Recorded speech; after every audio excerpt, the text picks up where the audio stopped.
Hello friends, कैसे हो आप सब। आज हम एक्सप्लेन करेंगे सोलो लेवलिंग सीजन 2 एपिसोड 9 को।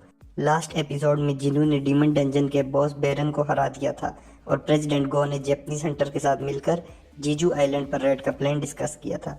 वीडियो को आगे देखने से पहले चैनल को सब्सक्राइब जरूर करें। एपिसोड के स्टार्ट में बेरन को हराने के बाद जिनू को बहुत से आइटम मिलते हैं। सबसे अहम आइटम डीमन किंग ब्लड होता है जो जिनू को अपनी मॉम को बचाने के लिए चाहिए था।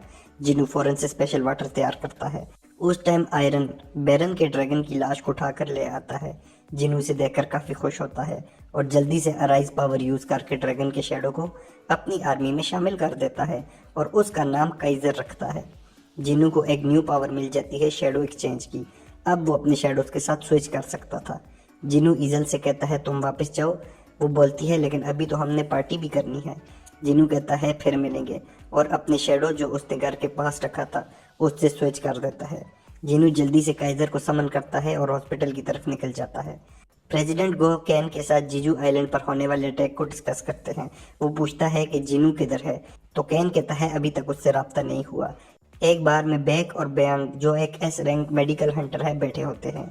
बैंक पूछता है क्या तुम सच में जीजू आइलैंड जा रहे हो? लास्ट टाइम वहाँ हमारा दोस्त मारा गया था।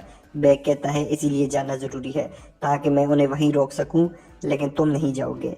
बैंक कहता है कि मैं वैसे भी हिस्ट्री पढ़ रहा हूँ, जंग सिर्फ हिस्ट्री की बुक्स में अच्छी लगती है। जिनू अपनी मॉम के पास पहुंच जाता है और सोचता है कि पता नहीं ये काम करेगा या नहीं, लेकिन मैंने कुछ टाइम में इतने मिरेकल देख लिए हैं कि मुझे यकीन हो गया है। वो अपनी मॉम को ऊपर बिठाता है और कांपते हुए हाथों से होली वाटर पिलाता है। उसकी मॉम से सारे निशान गायब हो जाते हैं। जिनू सोचता है प्लीज़ उठ जाएं, मैंने बहुत मेहनत की है, प्लीज़ उठ जाएं। चांद की रोशनी कमरे में आती है और जिनू की मॉम उठ जाती हैं। वो कहती हैं तुम जिनू हो ना? तो वो हाँ में सर हिलाता है। वो पूछती है जीना कहाँ है? तो वो बताता है वो घर पर है।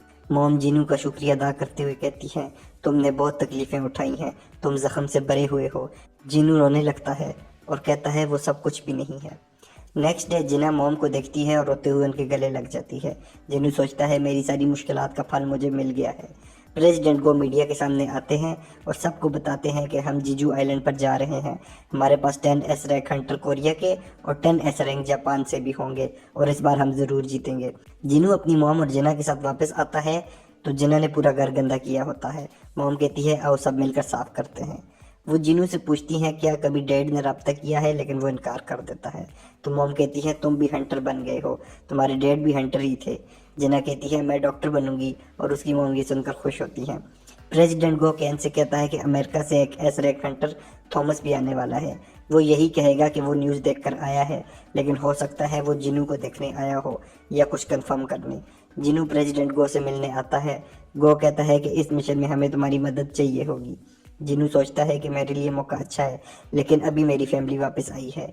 जिनू को अचानक स्ट्रॉन्ग मैजिक महसूस होता है। गो कहता है कि एस रैंक जिम में ट्रेनिंग कर रहे हैं, अगर तुम चाहो तो मेरे साथ आकर देख सकते हो। जिम में बैक और फैम गिल्ड का मास्टर माँ लड़ रहे होते हैं। वहाँ जॉइन भी आता है और कहता है बैक अपनी फुल पावर इस्तेमाल नहीं कर रहा वरना ये जिम तबाह हो जाएगी। वहाँ जापान के 10 एस रैंक हंटर भी आ जाते हैं।